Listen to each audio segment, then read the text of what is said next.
जब आदित्य ने grand master की बात सुनी तो उसने अपना सिर उठाया और आत्मविश्वास से कहा, क्या 5 महान संप्रदायों और शाही परिवार के बीच प्रतियोगिता से पहले अभी भी 4 महीने बाकी नहीं है? कौन जानता है कि क्या मैं भी इन 4 महीनों की भीतर में मार्शल किंग क्षेत्र मार्शल विशेषज्ञ बन सकता हूं? हा हा हा। तो तुम कह रहे हो कि तुम सिर्फ 4 महीने में मार्शल किंग क्षेत्र विशेषज्ञ बन सकते हो? ग्रैंड मास्टर जो से हंसे। बेशक मैं कर सकता हूं मास्टर। मैं आपको बता दूं, मैंने 2 महीने से भी कम समय में शून्य से ऊर्जा कंडेंसेशन क्षेत्र के 7वें चरण तक साधना की है। तो कौन कह सकता है कि मैं 4 महीनों में मार्शल किंग क्षेत्र का मार्शल विशेषज्ञ नहीं बन सकता? आदित्य ने आत्मविश्वास से कहा। क्या तुम कह रहे हो कि तुमने 2 महीने से भी कम समय में ऊर्जा कंडेंसेशन क्षेत्र के 7वें चरण तक साधना कर ली है? ग्रैंड मास्टर ने आश्चर्य से कहे। ऐसा कुछ सुनकर कौन चौंक न जाए, ऐसा हो ही नहीं सकता। हाँ, यह बिल्कुल सच है मास्टर, आदित्य ने गर्व भरे स्वर में उत्तर दिया। यह कैसे हो सकता है? अगर यह सच है तो 2 महीने पहले क्या हुआ? 2 महीने पहले तुम क्या कर रहे थे? क्या इसका मतलब है कि तुमने 2 महीने पहले ही मार्शल मार्ग में कदम रखा था? 2 महीने पहले तुमने कभी साधना नहीं की? ग्रैंड मास्टर ने एक साथ कई सवाल पूछना शुरू कर दिए। इससे पता चलता है कि वे अभी कितना हैरान महसूस कर रहे हैं। आदित्य ने केवल मुस्कुराया और फिर उसने ग्रैंड मास्टर को अपने अतीत के बारे में बताने का फैसला किया। उसने कहा, ऐसा नहीं है कि मैंने 2 महीने पहले कभी साधना नहीं की। मैंने 9 साल की उम्र में सिल्वर मून संप्रदाय नामक एक तीसरी श्रेणी के संप्रदाय में साधना शुरू की थी। मैंने 7 साल तक साधना की है, लेकिन बहुत कुछ हासिल नहीं किया। लेकिन अचानक लगभग 2 महीने पहले मुझे संप्रदाय के एक साथी शिष्य ने फंसाया और अपंग बना दिया। फिर मुझे संप्रदाय से बाहर निकाल दिया गया। संप्रदाय से निकाले जाने के बाद मैं ब्लैक क्लाउड फॉरेस्ट में लक्ष्यहीन रूप से घूम रहा था, जब अचानक मेरी किस्मत चमकी और मुझे एक खजाना मिला। उसने मेरी डेंटियन की मरम्मत करने में मदद की और मैं एक बार फिर सफलतापूर्वक मार्शल मार्ग पर आगे बढ़ गया। लेकिन मुझे नहीं पता कि क्यों मैंने बहुत तेजी से साधना शुरू कर दी और जैसा कि आप देख सकते हैं, मैं पहले से ही ऊर्जा कंडेंसेशन क्षेत्र के 7वें चरण में एक मार्शल विशेषज्ञ हूं, और यह सब सिर्फ 2 महीने से भी कम समय में हुआ। आदित्य ने ग्रैंड मास्टर को अपनी कहानी सुनाई। बेशक उसने सब सच नहीं कहा। उसने स्वर्गीय मोती के बारे में कुछ नहीं कहा। उसने बस इतना कहा कि यह एक खजाना है और खजाना कुछ भी हो सकता है। शायद उच्च श्रेणी की कोई औषधीय जड़ी बूटी जो किसी व्यक्ति को उसके डेंटियन को ठीक करने में मदद कर सकती है। यह कुछ भी हो सकता है। आदित्य की कहानी सुनने की प्रक्रिया के दौरान ग्रैंड मास्टर को पहले गुस्सा आया, फिर दुख हुआ और फिर वह हैरान हो गए। उन्होंने कभी नहीं सोचा था कि आदित्य ने यह सब अनुभव किया होगा। बेशक उन्होंने ऐसा कुछ भी कभी महसूस नहीं हुआ जब उन्होंने आदित्य को उस खजाने के बारे में बताते हुए सुना जो किसी के डेंटियन को ठीक कर सकता है, क्योंकि उन्होंने दुनिया को एज्योर ड्रैगन किंगडम में किसी से भी ज्यादा देखे थे। वे खुद भी अल्केमिस्ट ग्रैंड मास्टर थे। वह जानते थे कि बहुत सारी औषधीय जड़ी बूटियां और गोलियां हैं जो किसी के डेंटियन को ठीक करने में मदद कर सकती हैं। बेशक ये सभी चीजें बहुत उच्च श्रेणी की हैं। उनका विचार था कि शायद आदित्य को 5वीं या 6ठी श्रेणी की औषधीय जड़ी बूटी मिल गई होगी, जिससे उसकी समस्या में मदद मिली होगी और यहां तक कि कुछ हद तक उसकी प्रतिभा भी बढ़ी होगी। नहीं, यह भयावह चीज कैसे संभव हो सकता है? ग्रैंड मास्टर ने कुछ देर तक आदित्य को घूरते हुए बोले, यदि तुमने वास्तव में 2 महीने से कम समय में ऊर्जा कंडेंसेशन क्षेत्र के 0 से 7वें चरण तक साधना की है, तो शायद तुम्हारे पास 4 महीनों में मूल कोर क्षेत्र के 7वें चरण या 8वें चरण तक साधना करने का मौका है। लेकिन अगर तुम मार्शल किंग क्षेत्र के मार्शल विशेषज्ञ बनना चाहते हो, तो मेरे हिसाब से यह लगभग असंभव होगा। आदित्य ने इस बार कुछ भी टिप्पणी नहीं की, क्योंकि वह कुछ भी कहना नहीं चाहता था। वह बहुत अच्छी तरह से समझ गया था कि ग्रैंड मास्टर क्या सोच रहे थे, और कोई भी ग्रैंड मास्टर की तरह ही सोचेगा। आखिरकार वे नहीं जानते थे कि स्वर्गीय मोती जैसा स्वर्ग को चुनौती देने वाला खजाना भी है। उसके पास चेतना के सागर के अंदर स्वर्ग भक्षण करने वाला दिव्य ड्रैगन जैसा ड्रैगन भी है, जिसने उसे भक्षण करने की क्षमता दी है।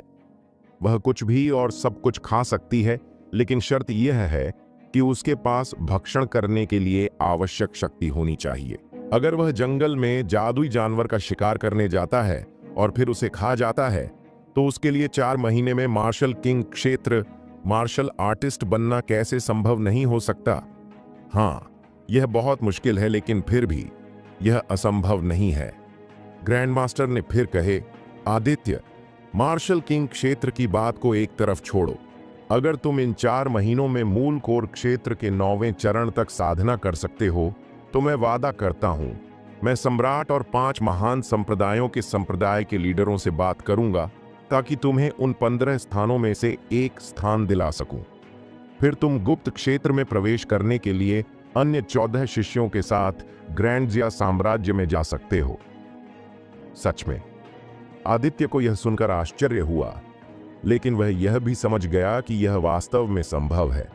आखिरकार उसके मास्टर एज्योर ड्रैगन देश में अल्केमिस्ट के एकमात्र ग्रैंड मास्टर हैं। सम्राट और 5 महान संप्रदायों के संप्रदाय के लीडर मास्टर का सम्मान कैसे नहीं कर सकते? वह तुरंत बहुत खुश हुआ। उसने अचानक कल क्लाउड स्मोक फॉरेस्ट में प्रवेश करने की योजना बना ली। हाँ, लेकिन याद रखना कि मेरी शर्त क्या है। तुम्हें मूल कोर क्षेत्र के 9वें चरण तक साधना करनी होगी। ग्रैंड मास्टर मुस्कुराए और अपना सिर हिला दिए। चिंता मत करिए मास्टर, मैं आपको निराश नहीं करूंगा। आदित्य ने उत्साह में सिर हिलाया।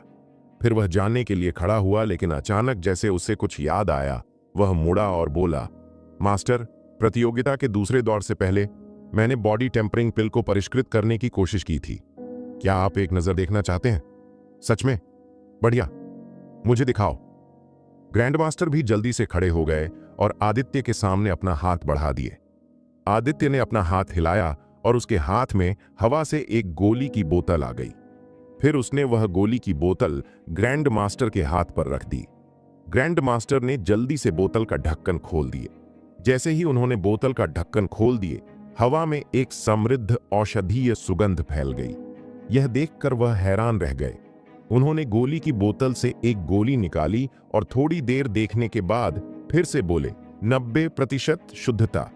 हे भगवान, तुमने पहली बार एक गोली को परिष्कृत किया है और यह 90% शुद्धता के साथ भी है। यह कैसे संभव है? आदित्य को भी इस पल पर आश्चर्य हुआ।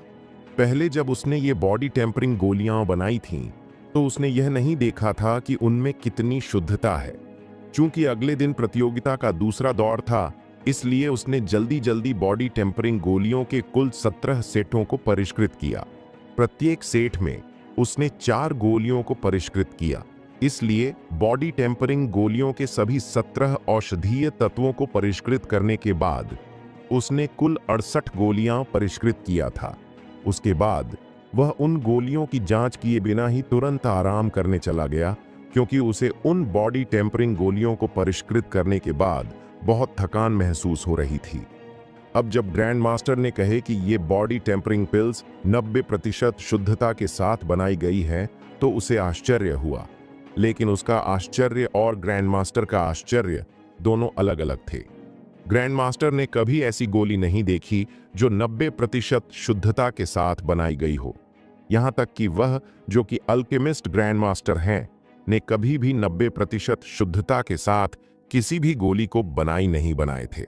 90% शुद्धता तो दूर की बात है, उन्होंने कभी भी 80% शुद्धता वाली गोली को नहीं बनाए थे। अल्केमिस्ट की दुनिया में उन्होंने सबसे अधिक शुद्धता वाली गोली देखी थी, जो 80% शुद्धता वाली ट्रू एलिमेंटल पिल थी, जिसे उनके एक पुराने दोस्त ने बनाया था। लेकिन आदित्य की भावना ग्रैंड मास्टर से बहुत अलग थी। जैसे जैसे प्राचीन गोली भगवान की यादें उसके साथ घुलती गईं, उसकी भूख भी काफी बढ़ गई। उन यादों से वह जानता था कि प्राचीन गोली भगवान किसी भी गोली को 100% शुद्धता के साथ परिष्कृत कर सकते हैं। वह गोलियों को परिष्कृत करने की बिल्कुल वही विधि जानता था। फिर उसने बॉडी टेम्परिंग गोली को केवल 90% शुद्धता के साथ परिष्कृत क्यों किया? उसे लगा कि अल्केमिस्ट में उसकी प्रतिभा बहुत कमजोर है। अपने जन्म से लेकर स्वर्गीय मोती से मिलने तक उसने कभी कोई गोली नहीं देखी, इसलिए उसे गोलियों के बारे में कुछ भी नहीं पता था। अब जब वह सीधे प्राचीन गोली देवता की यादों में विलीन हो गया तो उसने सोचा कि गोली शोधन उसके लिए आसान होना चाहिए। अब उसने सोचा कि उसकी प्रतिभा अल्केमिस्ट के लिए बहुत खराब थी। मैं तब तक खुद को और बेहतर बनाने की कोशिश करूंगा जब तक कि मैं गोलियों को परिष्कृत करने में प्राचीन गोली भगवान के स्तर तक नहीं पहुंच जाता। ग्रैंड मास्टर और आदित्य दोनों ने एक दूसरे को देखे और दोनों लोगों की आंखों में आश्चर्य देखे जा सकते थे। तुमने इस बॉडी टेम्परिंग पिल को सचमुच परिष्कृत कर दिया है? अंत में ग्रैंड मास्टर खुद को पूछे बिना नहीं रह सके। बेशक, यह मैं ही था जिसने इस गोली को परिष्कृत किया। केवल यह गोली ही नहीं, देखो वहां 67 और बॉडी टेम्परिंग गोलियां हैं और उन सभी को मैंने परिष्कृत किया है, आदित्य ने कहा और अपना हाथ हिलाया। अचानक वहां हवा से कई गोलियों की बोतलें प्रकट हुईं। ग्रैंड मास्टर ने जल्दी से हर गोली की बोतल से हर एक गोली को देखना शुरू किया। अंत में उन्होंने कहा, मुझे सच में नहीं पता कि तुमने इन बॉडी टेम्परिंग पिल्स को कैसे परिष्कृत किया है। इन सभी में 90% शुद्धता है। मास्टर, क्या यह बहुत कम है? क्या मेरे पास अल्केमिस्ट में कोई प्रतिभा नहीं है? आदित्य ने निराश चेहरे से पूछा। कोई प्रतिभा नहीं? जब ग्रैंड मास्टर ने यह सुने तो उन्हें आदित्य को बुरी तरह पीटने का मन हुआ। यदि तुम में अल्केमिस्ट की कोई प्रतिभा नहीं है तो फिर मुझ में क्या है? अल्केमिस्ट एसोसिएशन के अन्य अल्केमिस्ट के बारे में क्या? संपूर्ण आकाशीय महाद्वीप के अन्य अल्केमिस्टों के बारे में क्या? ग्रैंड मास्टर आदित्य की बात सुनकर अवाक रह गए, लेकिन वे आदित्य को खुद पर गर्व महसूस नहीं कराना चाहते थे, इसलिए उन्होंने कहा, चिंता मत करो, तुम्हारे पास अल्केमिस्ट में प्रतिभा है, लेकिन तुम्हें कड़ी मेहनत करनी होगी और खुद को बेहतर बनाना होगा। क्या तुम समझ रहे हो? समझ गया मास्टर, आदित्य ने आदरपूर्वक कहा। मास्टर, मैं अब प्रशिक्षण के लिए जा रहा हूं। मैं 4 महीने बाद यहां वापस आऊंगा, आदित्य ने कहा और अल्केमिस्ट एसोसिएशन से निकलकर सीधे क्लाउड स्मोक फॉरेस्ट की ओर चला गया। ग्रैंड मास्टर केवल उसे जाते हुए देख रहे थे। उन्होंने कुछ नहीं कहे क्योंकि वह खुद को शांत करने के बारे में सोच रहे थे।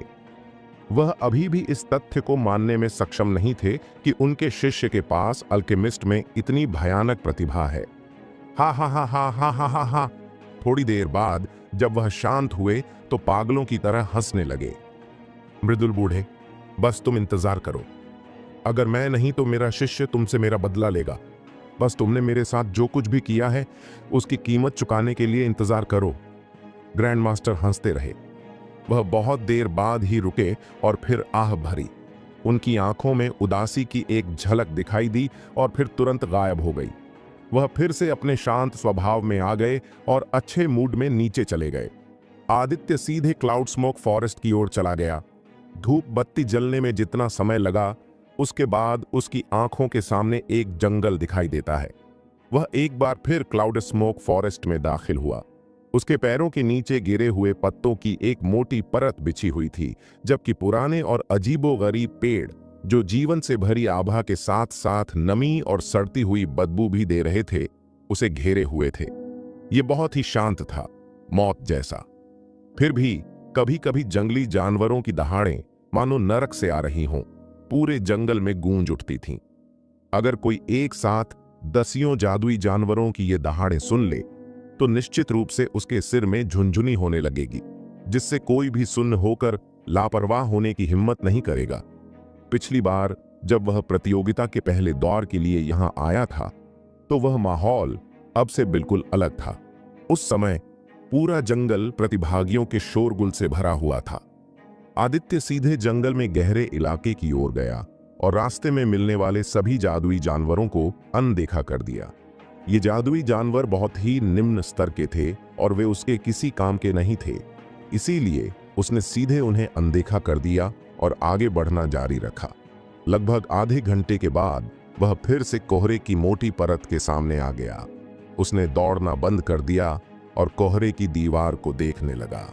जब उसने उन 15 प्रतिभागी सीटों के बारे में सोचा जो ग्रैंड जिया साम्राज्य द्वारा एज्योर ड्रैगन देश को दिए गए थे, तो वह अपने हाथ को मुट्ठी में बंद किए बिना नहीं रह सका।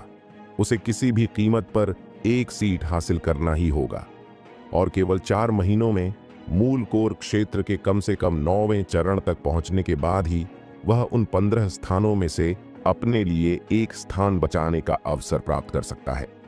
यदि तुम औसत दर्जे का होना स्वीकार नहीं कर सकते तो एकमात्र चीज जो तुम कर सकते हो वह है अपनी जान जोखिम में डालना और लड़ना। मजबूत बनने के लिए लड़ो। मजबूत बनने का रास्ता मेरे सामने है और मेरे पास केवल 4 महीने हैं। मुझे हर हाल में मजबूत बनना है और मजबूत बनने का समय अभी से शुरू हो गया है। आदित्य ने गहरी सांस ली। उसकी आंखों में दृढ़ता और दृढ़ निश्चय दिखाई देने लगा। फिर एक बार भी पीछे देखे बिना उसने एक कदम आगे बढ़ाया और कोहरे की दीवार में चल दिया। वह चलता रहा और 10 सांसों के बाद वह आखिरकार कोहरे की मोटी परत को पार कर गया। उसे नहीं पता कि जंगल को 2 भागों में विभाजित करने वाली कोहरे की एक मोटी परत क्यों थी। न केवल उसे बल्कि पूरे एजियो ड्रैगन देश में किसी को भी इसके बारे में पता नहीं था। पिछली पीढ़ी के सम्राट ने कोहरे की मोटी परत के दिखने के पीछे के कारण का पता लगाने के लिए सेना की एक टुकड़ी भी भेजे थे, लेकिन अंतिम परिणाम अभी भी बहुत निराशाजनक था। न केवल उन्हें कोहरे की मोटी परत के दिखने के बारे में कुछ पता नहीं चला, बल्कि उन्होंने सेना की लगभग आधी टुकड़ी भी खो दी। हालांकि वह घने कोहरे की परत के बारे में कुछ भी पता लगाने में विफल रहे, लेकिन फिर भी वह यह पता लगाने में कामयाब रहे कि क्लाउड स्मोक फॉरेस्ट के अंदर एक ग्रेड 6 मैजिकल बीस्ट है। तब से उन्होंने कभी भी किसी को कोहरे की मोटी परत के दूसरी तरफ भेजने की हिम्मत नहीं की और यहां तक कि एजियो ड्रैगन देश के लोगों को भी चेतावनी दी। मुख्य कहानी पर वापस आते हैं। यह आदित्य का दूसरी बार था जब वह कोहरे की मोटी परत के दूसरी ओर दिखाई दिया था। यहाँ का जंगल घने और घने पत्तों से भरा हुआ था जो सूर्य की अधिकांश रोशनी को रोक लेता था। सूरज की कुछ किरणों की मदद से वह साधारण चींटियों की लंबी लाइन देखी जा सकती थी जो सीधे पेड़ की जड़ की ओर बढ़ रही थीं। पेड़ों पर धीरे धीरे हिलते डुलते शरीर पर नुकीले कांटों वाले कैटरपिलर थे। सूखे पत्तों के नीचे लौटते हुए इंसान की बाह जितने मोटे केंचुए उनके हल्के लाल शरीर दिखाई दे रहे थे। आदित्य को यहाँ सब कुछ आकर्षक लगा। हर जगह ऊंचे ऊंचे घने और पुराने पेड़ थे। जंगल खतरों से भरा था और अगर कोई जंगल के अंदर जाना चाहता था तो उसे बहुत सावधान रहना पड़ता था। जंगल के अंदर अनगिनत जादुई जानवरों का तो जिक्र ही न करें, यहाँ तक कि कोहरे की मोटी परत के आसपास के जादुई जानवरों को भी हल्के में नहीं लिया जा सकता था। एक छोटी सी जहरीली मकड़ी या एक छोटा सा सांप किसी की भी जान ले सकता है, इसलिए बहुत सावधान रहने की जरूरत है। सरसराहट। जैसे ही आदित्य सावधानी से चल रहा था, उसके सामने की घास अचानक हिल गई। घास को हटाने के बाद आदित्य ने अपने सामने अपनी नजर केंद्रित की और देखा कि 2 जादुई जानवर एक दूसरे से लड़ रहे हैं।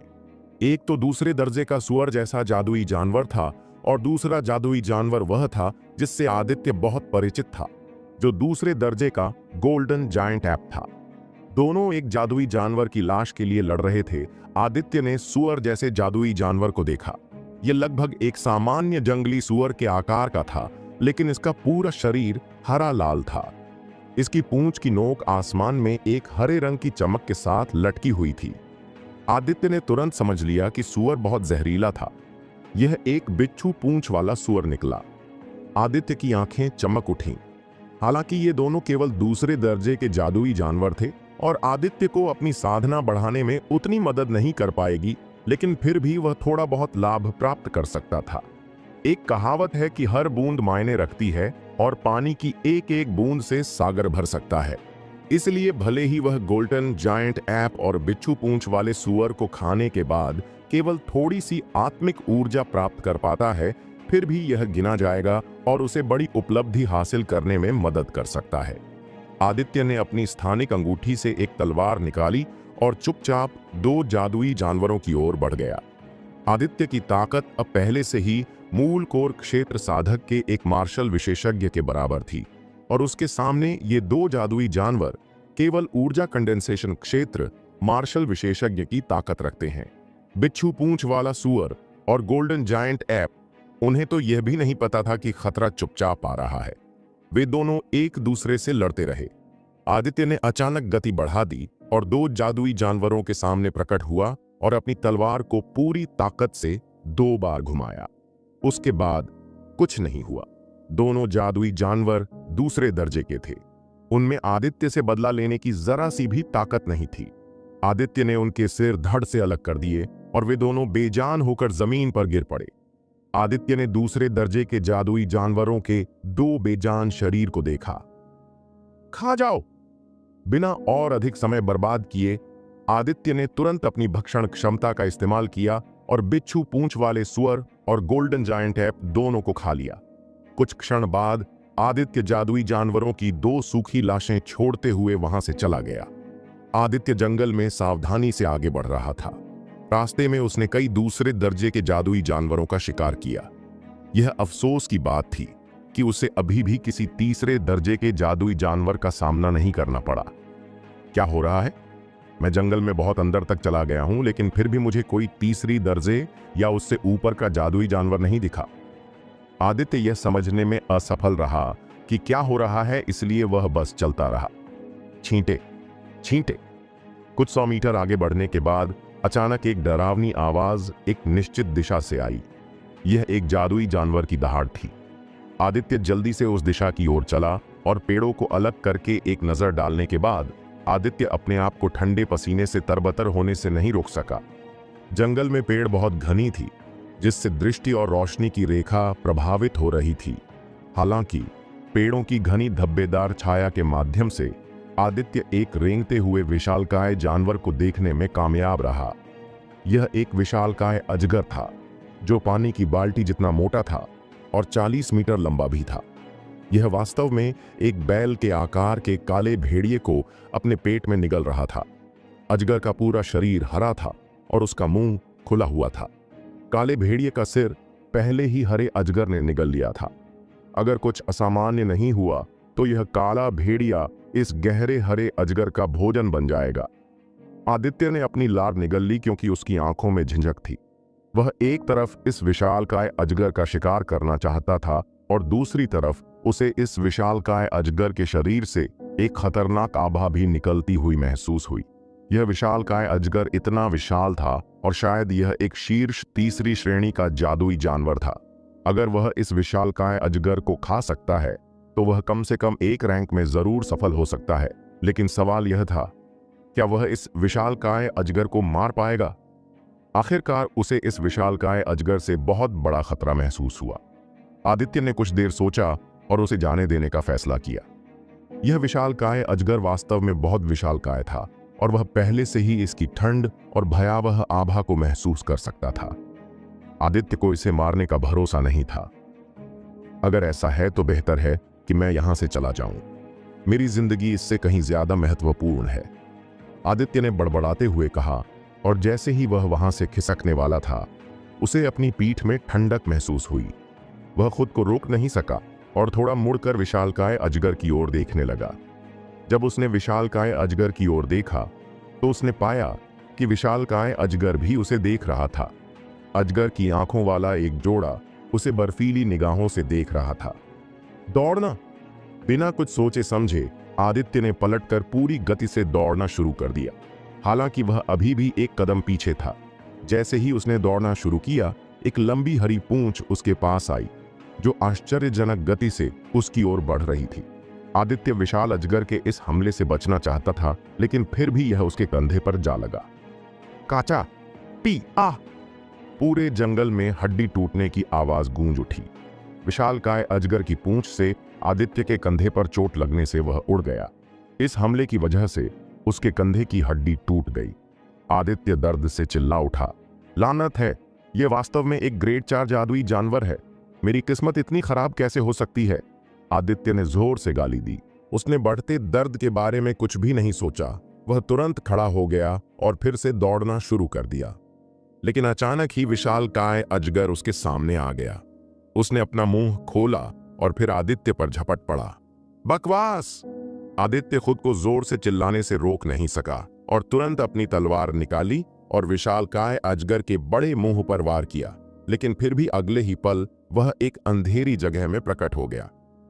यूं बहुत गंदी बदबू आ रही है। आदित्य को पता था कि उसे विशालकाय अजगर ने जिंदा निगल लिया है और वह इस समय उसके बड़े पेट के अंदर है। छींटे! उसने फिर से किसी चीज की आवाज सुनी। जब उसने सिर उठाकर ऊपर देखा तो उसे एक चमकती हुई रोशनी दिखाई दी, लेकिन फिर किसी चीज ने उस रोशनी को आधे से ज्यादा ढक दिया और वह तेज रफ्तार से नीचे आ रही थी। बाढ़ में जाओ! आदित्य जल्दी से उछलकर एक तरफ चला गया। वह कुछ जोर से नीचे गिरा और किसी तरह का तरल पदार्थ हर जगह फैल गया। आदित्य ने अपने हाथ में फायर सोल से आग जलाई और देखा कि यह वास्तव में उस काले भेड़िए की लाश थी। क्या मैं यहां मर जाऊंगा? आदित्य ने सोचा और उसे यहां घुटन महसूस हुई। नहीं, मैं यहां नहीं मर सकता। मुझे देखने दो कि अगर मैं तुम्हें अपनी फायर सोल से अंदर से जलाना शुरू कर दूं तो तुम क्या करोगे? आदित्य चिल्लाया और जैसे ही वह विशालकाय सांप के पेट के अंदर फायर सोल फैलाने वाला था, उसकी नजर फिर से काले भेड़िए की लाश पर पड़ी। हाँ, थोड़ी देर रुका। जब मैं इस काले भेड़िए को खा जाऊंगा तब तुम्हारी बारी होगी। आदित्य ने नाक सिकोड़ी और काले भेड़िए की लाश की ओर चल दिया। भले ही वह सख्त अभिनय कर रहा था, लेकिन वास्तव में वह भी डर से भरा हुआ था। भक्षण! आदित्य ने फिर से अपनी भक्षण क्षमता का इस्तेमाल किया और काले भेड़िए को खाना शुरू कर दिया। आत्मिक ऊर्जा तुरंत उसके पूरे शरीर में बहने लगी और अंत में यह उसके डैनेटियन में जमा हो गई। कुछ ही क्षणों बाद उसकी डैनेटियन आत्मिक ऊर्जा से भर गई। उसने तुरंत अपनी आत्मिक ऊर्जा को उस चीज की ओर मोड़ दिया जो उसे ऊपर उठने से रोक रही थी। खाचा! कुछ ही देर बाद उसके शरीर के अंदर कुछ टूटने की आवाज गूंजी। ऊर्जा कंडेंसेशन क्षेत्र का 8वां चरण। मैं आखिरकार ऊर्जा कंडेंसेशन क्षेत्र के 8वें चरण में पहुंच गया। आदित्य उत्साह से मुस्कुराया और जैसे ही उसने अपना हाथ हवा में ऊपर उठाना चाहा, उसे अपने कंधे में दर्द महसूस हुआ। तभी उसे याद आया कि उसका कंधा टूट गया है। आदित्य तुरंत स्वर्गीय मोती में प्रवेश कर गया और घास के मैदान में प्रकट हुआ। वह दौड़कर जेड लोटस के सामने पहुंचा। उसने एक जेड लोटस तोड़ा और उसे निगल लिया। फिर वह वहीं बैठ गया और अपने कंधे में जेड लोटस की औषधीय ऊर्जा को प्रवाहित करने के लिए अपनी आत्मिक ऊर्जा को प्रसारित करना शुरू कर दिया। उसके कंधे का घाव अकल्पनीय गति से ठीक होने लगा। यह पहली बार था जब आदित्य ने जेड लोटस खाया था और वह 4थी श्रेणी का जेड लोटस था। उसने तुरंत अपने शरीर में बदलाव महसूस किया। न केवल बाहरी घाव बल्कि उसकी टूटी हड्डी भी फिर से जुड़ने लगी। कुछ ही देर बाद उसने महसूस किया कि उसके शरीर की स्थिति फिर से अपने चरम पर आ गई है। अरे, मैं उस समय स्वर्गीय मोती में प्रवेश कर सकता था जब यह विशालकाय अजगर मुझे निगलने वाला था। मैंने उस समय इसके बारे में क्यों नहीं सोचा? आदित्य को तुरंत गुस्सा आया और यह गुस्सा खुद पर भी था। यह देखकर कि वह अपनी चरम स्थिति में वापस आ गया है, आदित्य वहां से चला गया और अगले ही पल वह फिर से विशाल अजगर के पेट में प्रकट हुआ। आदित्य ने अपने दोनों हाथ आगे बढ़ाए और फायर सोल से आग जलाई। फिर उसने तुरंत विशालकाय अजगर के शरीर के अंदर फायर सोल फैलाना शुरू कर दिया। हालांकि विशालकाय अजगर के अंदर का हिस्सा पूरी तरह गीला था और कुछ चिपचिपा उसके सभी अंगों को लगभग ढक रहा था, लेकिन फिर भी वह अपने अंगों को फायर सोल से जलने से नहीं बचा पाया। गर्जन! विशालकाय अजगर जोर से दहाड़ा और जमीन पर इधर उधर घुरघुराने लगा, मानो वह राहत महसूस करना चाहता हो। लेकिन उसके शरीर के अंदर जो जलन महसूस हो रही थी वह और भी तेज होती जा रही थी। गर्जन! गर्जन! वह जोर से दहाड़ने लगा और अपने आंतरिक अंगों के जलने के कारण, दर्द और पीड़ा के कारण जमीन पर छटपटाने लगा। कुछ देर बाद उसने दर्द से चीखना बंद कर दिया और अपनी अंतिम सांस ली। विशालकाय अजगर के पेट के अंदर आदित्य को भी इस पल राहत महसूस हुई। मौत से पहले विशालकाय अजगर के संघर्ष की वजह से आदित्य भी विशालकाय अजगर के पेट के अंदर लगातार इधर उधर उछल रहा था। अब जब यह आखिरकार बंद हो गया तो आदित्य भी किसी तरह खड़ा हो गया। जब आदित्य ने खुद को देखा तो वह उल्टी करने के अलावा कुछ नहीं कर सका। उसका पूरा शरीर अब चिपचिपे पदार्थों से ढका हुआ था और उसमें से बहुत बुरी बदबू आ रही थी। विशालकाय अजगर के अंदर अभी भी फायर सोल जल रही थी। आदित्य ने अपने चारों ओर देखा और पाया कि विशालकाय अजगर के अंदर का पूरा हिस्सा अब काला हो चुका था। यह देखकर आदित्य ने फायर सोल को वापस बुलाया और फिर अपनी तलवार से विशालकाय अजगर का पेट चीर दिया और आखिरकार बाहर आ गया। आदित्य ने विशालकाय अजगर के पेट को अंदर से फाड़ दिया और अंततः बाहर आ गया। बाहर आकर उसने देखा कि 40 मीटर लंबा विशालकाय अजगर जमीन पर लेटा हुआ है, मानो वह शांति से सो रहा हो। अगर उसके संघर्ष के निशान न होते और आदित्य द्वारा उसका पेट फाड़ने के बाद उसके शरीर से बहुत सारा खून न निकलता तो लोग सोचते कि वह यहां सो रहा है। खा जाओ। आदित्य ने फिर से खाना शुरू कर दिया। तुरंत ही उसके शरीर के अंदर बहुत ज्यादा मात्रा में आत्मिक ऊर्जा ने तबाही मचाना शुरू कर दिया। आदित्य ने 9 ड्रैगन यूनिवर्सल सर्कुलेशन तकनीक की पहली परत का भी संचार करना शुरू कर दिया। जब उसने अपनी साधना तकनीक का अभ्यास करना शुरू किया तो उसे तुरंत अपने शरीर के अंदर से एक बहुत ही सुखद अनुभूति का अनुभव हुआ। कुछ ही समय बाद वह ऊर्जा कंडेंसेशन क्षेत्र के 8वें चरण के शिखर पर पहुंच गया।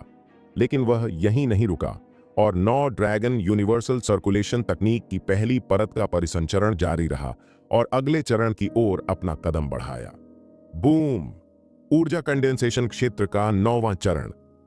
उसके शरीर के अंदर से एक विस्फोटक ध्वनि निकली और अगले ही क्षण वह उसमें से निकल गया और ऊर्जा कंडेंसेशन क्षेत्र के 9वें चरण का मार्शल विशेषज्ञ बन गया। आदित्य ने खाना जारी रखा और आत्मिक ऊर्जा भी उसके शरीर में प्रवाहित होती रही। उसने बिना रुके 9 ड्रैगन यूनिवर्सल सर्कुलेशन तकनीक की पहली परत का भी संचार जारी रखा। ऊर्जा कंडेंसेशन क्षेत्र का शिखर। यह अफसोस की बात है कि पर्याप्त आत्मिक ऊर्जा नहीं है, अन्यथा मैं पहले ही मूल कोर दायरे में कदम रख चुका होता। आदित्य ने मुंह से हवा निकाली और दया से आह भरी। अगर किसी ने उसे आसानी से एक चरण पार करने और पिक ऊर्जा कंडेंसेशन क्षेत्र का मार्शल विशेषज्ञ बनने के बाद दया से आह भरते देखा होता, जो मूल कोर क्षेत्र में पहुंचने से सिर्फ आधा कदम दूर था, तो कौन जानता कि वे क्या करते। आदित्य खड़ा हुआ और उसने देखा कि चमकती हुई सूर्य की रोशनी पूर्व दिशा से पेड़ की शाखाओं और पत्तियों के बीच से नीचे आ रही थी। अगले दिन सुबह हो चुकी थी। उसे यह भी समझ में आ गया कि उसने पूरी रात विशालकाय अजगर को खाने और खुद को बेहतर बनाने में बिताई थी। वह यह देखकर आश्चर्यचकित था कि अगले दिन की सुबह हो चुकी थी, फिर भी उसे ऐसा लग रहा था जैसे अभी समय की कुछ 100 सांसें ही बीती हों। उसने कभी नहीं सोचा था कि साधना में इतना समय लग सकता है। उसने देखा कि सुबह का कोहरा जंगल में छाया हुआ था और आसपास का 3-4 मीटर का हिस्सा ही साफ दिखाई दे रहा था। न केवल दृश्यता बहुत कम थी, बल्कि पौधे और झाड़ियां भी हर जगह थीं, जो उन 3-4 मीटर की दूरी को भी अवरुद्ध कर रही थीं। ऐसे गंदे माहौल में अपनी यात्रा को तेज करना बहुत मुश्किल काम था और यह बहुत खतरनाक भी साबित हो सकता था। कोई भी व्यक्ति बहुत आसानी से किसी जादुई जानवर के हमले का शिकार हो सकता था। जादुई जानवर का स्तर जितना ऊंचा होता है, वह मेरे लिए उतना ही अधिक लाभदायक होता है, लेकिन यह अफसोस की बात है कि मैं अभी भी ग्रेड 4 जादुई जानवर का शिकार नहीं कर सकता। आखिरकार वह मार्शल किंग क्षेत्र के साधक के बराबर है। यह सौभाग्य की बात थी कि उस विशालकाय अजगर ने मुझे जिंदा निगल लिया, अन्यथा मेरे पास पलटवार करने का कोई मौका नहीं होता। मैं बहुत बुरी मौत मरता। पिछली दुर्भाग्यपूर्ण घटना के कारण आदित्य को अभी भी गहरा डर महसूस हो रहा था। यहां और समय बर्बाद करने की कोई जरूरत नहीं है। मुझे तीसरे दर्जे के जादुई जानवर की खोज जारी रखनी चाहिए। आदित्य जंगल में और भी गहराई तक जाता रहा। करीब 100 मीटर चलने के बाद उसे लगा कि उसके सामने कुछ है। आदित्य ने सावधानी से झाड़ियों को अलग किया। उसने एक छिपकली देखी जो गहरे हरे रंग की थी, सिर से पैर तक कांटों से ढकी हुई थी और उसका शरीर 5 मीटर से ज्यादा लंबा था। यह वास्तव में एक तीसरी श्रेणी का जादुई जानवर ग्राउंड स्पाइक्ड छिपकली है। आदित्य ने हल्के से भौहें सिकोड़ी और फिर उसकी आंखें चमक उठीं। आखिरकार उसकी मुलाकात एक तीसरे दर्जे जादुई जानवर से हुई। ग्राउंड स्पाइक्ड छिपकली को नहीं पता था कि कोई इंसान उस पर जासूसी कर रहा है। वह बस आदित्य की झाड़ियों की ओर चला गया। क्योंकि पेड़ों की पत्तियों के बीच से गोलाकार सूरज की रोशनी नीचे आ रही थी। शायद वह सूरज की रोशनी में नहाना चाहता था। आदित्य ने अपने दाहिने हाथ की उंगली में आत्मिक ऊर्जा को संघनित करना शुरू कर दिया। सेक्रेड फिंगर आर्ट तकनीक। जैसे ही ग्राउंड स्पाइक्ड छिपकली उसके पास से गुजरी, वह तुरंत झाड़ियों से निकलकर छिपकली के सिर की ओर झपटा और उसकी उंगली आसानी से उसके सिर में घुस गई। लेकिन ग्राउंड स्पाइक्ड छिपकली अभी भी मरी नहीं थी। उसने अपनी पूंछ से आदित्य पर हमला किया। आदित्य जल्दी से बाईं ओर कूद गया और ग्राउंड स्पाइक्ड छिपकली के घातक हमले से बचने में कामयाब रहा।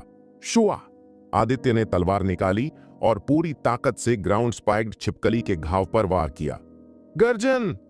ग्राउंड स्पाइक्ड छिपकली दर्द से जोर से दहाड़ने लगी। वह पीछे मुड़कर हमला करना चाहती थी, लेकिन आदित्य ने उसे हमला करने का मौका नहीं दिया और अपनी तलवार ग्राउंड स्पाइक्ड छिपकली के सिर के उसी घाव में घुसा दी। ग्राउंड स्पाइक्ड छिपकली संघर्ष करना चाहती थी, लेकिन अब उसमें संघर्ष करने की ताकत नहीं थी। कुछ ही देर बाद वह ऐसे ही मर गई। खा जाओ! आदित्य ने फिर से ग्राउंड स्पाइक्ड छिपकली को निगलने के लिए अपनी भक्षण क्षमता का उपयोग किया ताकि वह मूल कोर दायरे में प्रवेश कर सके। लेकिन इस बार उसे निराशा हाथ लगा, क्योंकि वे इसमें सफल नहीं हो सका। ऐसा लगता है एक क्षेत्र से दूसरे साधना क्षेत्र तक पहुंचने के लिए बहुत बड़ी मात्रा में आत्मिक ऊर्जा की आवश्यकता होती है। आदित्य ने एक लंबी सांस ली और वहां से चला गया। वह फिर चलने लगा। छींटे! छींटे! वह ज्यादा दूर नहीं चला था कि उसे कुछ अजीब सी आवाजें सुनाई देने लगीं। अरे, वहां क्या हो रहा है? आदित्य के कदम रुक गए। उसने अपने कान खड़े किए और उस दिशा की ओर देखा जहां से वह अजीबोगरीब आवाज आ रही थी। छींटे! छींटे! पहले की तरह ही कुछ और अजीबोगरीब आवाजें फिर से उसके कानों तक पहुंची। आवाजें तीखी, स्पष्ट और डरावनी थीं। आदित्य को भी कुछ याद आया और वह तुरंत और भी सतर्क हो गया, क्योंकि यह आवाज मांस को छेदने वाली एक तेज ब्लेड की आवाज थी। क्या वहां कोई लड़ रहा है? लेकिन इसका कोई मतलब नहीं है। वहां कोई लड़ाई की आवाज नहीं थी और यह जंगल भी बहुत अंदर है। यहां कौन हो सकता है? आदित्य हैरान रह गया। वह बिना कोई आवाज किए उस दिशा में चला गया। फिर वह अपने सामने के दृश्य को देखकर चकित रह गया। उसके सामने मैदान में एक धधकती हुई अलाव जल रही थी और अलाव के चारों ओर जमीन पर 4 लाशें बिखरी हुई थीं। ये 3 पुरुषों और एक महिला के शव थे और ऐसा लग रहा था कि वे मूल कोर क्षेत्र मार्शल आर्टिस्ट थे। लेकिन सवाल यह था कि आखिर उनकी मौत यहां कैसे हुई? उसने ध्यान से देखा और पाया कि सभी की आंखें खुली हुई थीं और उनकी आंखों में अभी भी खौफ था। इसका मतलब है कि वे अपनी मौत से पहले बहुत डरे हुए थे। उनके गले काटे गए थे और उनके घावों से खून अभी भी बह रहा था। उनकी मृत्यु अत्यंत दुखद तरीके से हुई थी। आखिर किसने यह किया? क्या यह बहुत क्रूर नहीं है? आदित्य ने धीरे से बड़बड़ाया। वह उनके पास गया और उनकी आंखें बंद कर दी। फिर उसने उनके शरीर को फायर सोल से जला दिया। दयनीय पीड़ितों के साथ साथ हत्या के दृश्यों में मौजूद संकेतों से यह स्पष्ट था कि वे अपनी मृत्यु के दौरान किसी भी तरह का प्रतिरोध नहीं कर पाए थे। ऐसा लग रहा था जैसे हमला अचानक हुआ और उनकी गर्दनें चीर दी गईं। वे एक रत्ती भी प्रतिरोध नहीं कर सके, फिर भी हत्यारे ने उनका गला रेत दिया। ये कितना दुखद था।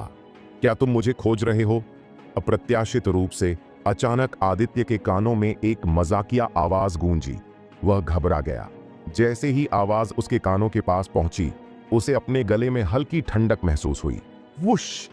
आदित्य अचानक दुनिया से गायब हो गया और इसी समय एक खंजर चमका, लेकिन वह किसी को नहीं लगा। अरे, वह कहाँ है? वह अचानक गायब हो गया। वह कुछ देर पहले यहीं था और अब चला गया। वह मेरे सामने ही गायब हो गया। एक भयानक आवाज गूंजी और काले रंग का एक व्यक्ति वहां दिखाई दिया जहां आदित्य कुछ देर पहले खड़ा था। यह वही व्यक्ति था जिसने अभी अभी आदित्य पर घात लगाकर हमला किया था, लेकिन इस समय वह चकित था। उसका शिकार उसके सामने ही गायब हो गया। वह एक छोटा और दुबला पतला आदमी था। उसके चेहरे पर एक स्तब्ध भाव था और वह इधर उधर घूर रहा था, उस व्यक्ति की तलाश कर रहा था जो शायद अदृश्य हो गया था। क्या हो रहा है? क्या मैं भ्रम में हूं या क्या? वह छोटा और दुबला पतला आदमी धीमी आवाज में बुदबुदाया। वह अभी भी इस तथ्य को मानने में असमर्थ था कि कोई व्यक्ति हवा में गायब हो सकता है। जिस पल आदित्य को लगा कि उसकी ओर कोई खतरा आ रहा है और कुछ उसकी गर्दन को छूने वाला है, वह तुरंत स्वर्गीय मोती की दुनिया में प्रवेश कर गया। इस तरह वह एक अज्ञात दुश्मन के घातक हमले से बचने में कामयाब हो गया। वह जानता था कि उस पर घात लगाने वाला कौन था, लेकिन वह जानता था कि वह व्यक्ति वही था जिसने अन्य 4 मूल कोर क्षेत्र मार्शल विशेषज्ञ की क्रूरता से हत्या की थी। आदित्य जानता था कि चूंकि वह व्यक्ति 4 मूल कोर क्षेत्र मार्शल आर्टिस्ट को इतनी आसानी से मार सकता है, इसका मतलब है कि वह खुद कम से कम पीक मूल कोर क्षेत्र मार्शल आर्टिस्ट था। इस बात की भी संभावना है कि वह व्यक्ति मार्शल किंग क्षेत्र मार्शल आर्टिस्ट हो। या तो यह तर्क सच थी, या फिर आदित्य उस व्यक्ति का सामना नहीं करना चाहता था क्योंकि वह जानता था कि वह जीत नहीं सकता। आदित्य ने सोचा कि वह अभी 9 मंजिल पैगोडा में साधना करेगा। वह तुरंत 9 मंजिल पगोड़ा के सामने पहुंच गया। कुछ समय बाद आदित्य 9 मंजिला पैगोडा की पहली मंजिल पर बैठा था और 9 ड्रैगन यूनिवर्सल सर्कुलेशन तकनीक की पहली परत का परिसंचरण कर रहा था। वह अभी भी 9 ड्रैगन यूनिवर्सल सर्कुलेशन तकनीक की पहली परत की पूरी तरह से साधना करने से बहुत दूर था, इसलिए उसने अपनी इस साधना तकनीक की पहली परत के शिखर तक साधना करने का निर्णय लिया। बाहर वह छोटा और दुबला पतला आदमी अपने आसपास आदित्य को ध्यान से ढूंढ रहा था। उसने बहुत देर तक ढूंढा, लेकिन फिर भी आदित्य को ढूंढने में असफल रहा। अरे कमीने, क्या तुम सच में सोचते हो कि तुम मुझसे छिप सकते हो? अभी बाहर आओ। अगर तुम मुझे अपनी वह गुप्त तकनीक या खजाना दे दो जिससे तुम अदृश्य हो गए और मेरी सेवा करने की कसम खाओ, तो मैं तुम्हें जीने दूंगा। वह छोटा और दुबला आदमी चिल्लाया। वह परेशान महसूस कर रहा था कि बहुत देर तक खोजने के बाद भी वह आदित्य को खोजने में असफल रहा। जब आदित्य पहली बार अचानक उसके सामने से गायब हो गया तो वह चौंक गया, और जब उसने खुद को शांत किया तो उसने हर जगह आदित्य को ढूंढना शुरू कर दिया। उसे विश्वास नहीं हुआ कि आदित्य गायब होने के बाद पहले ही जा चुका है। उसने सोचा कि आदित्य के पास निश्चित रूप से कोई गुप्त तकनीक या खजाना है जो किसी व्यक्ति को अदृश्य बना सकता है। तो उसके अनुसार आदित्य अभी भी यहां था और वह अभी भी अदृश्य था। छोटे और दुबले व्यक्ति का मानना था कि आदित्य इस जगह को छोड़ने की हिम्मत नहीं कर सकता, क्योंकि अगर आदित्य ने थोड़ा भी हिलने की हिम्मत की तो वह आदित्य को खोज सकता है। लालच से उसकी आंखें लाल हो गईं जब उसने एक खजाने और गुप्त तकनीक के बारे में सोचा जो उसे अदृश्य बना सकती है। अगर उसके पास ऐसी तकनीक या खजाना होता तो वह कितना बढ़िया होता। छोटे बदमाश, मैं तुम्हें अभी बाहर आने के लिए कह रहा हूं। अगर तुम बाहर नहीं आए और मैंने तुम्हें खुद ही खोज लिया तो उस समय भले ही तुम मुझे अपनी गुप्त तकनीक या खजाना दे दो, मैं तुम्हें मार डालूंगा। जब छोटे और दुबले पतले आदमी ने देखा कि बहुत देर तक आदित्य को पुकारने के बाद भी आसपास से कोई जवाब नहीं आ रहा है, तो वह तुरंत क्रोधित हो गया और गुस्से में चिल्लाया, बूम! उसने गुस्से में पूरी ताकत से जमीन पर मुक्का मारा। वहां जोरदार धमाके की आवाज गूंजी और हर जगह धूल उड़ने लगी।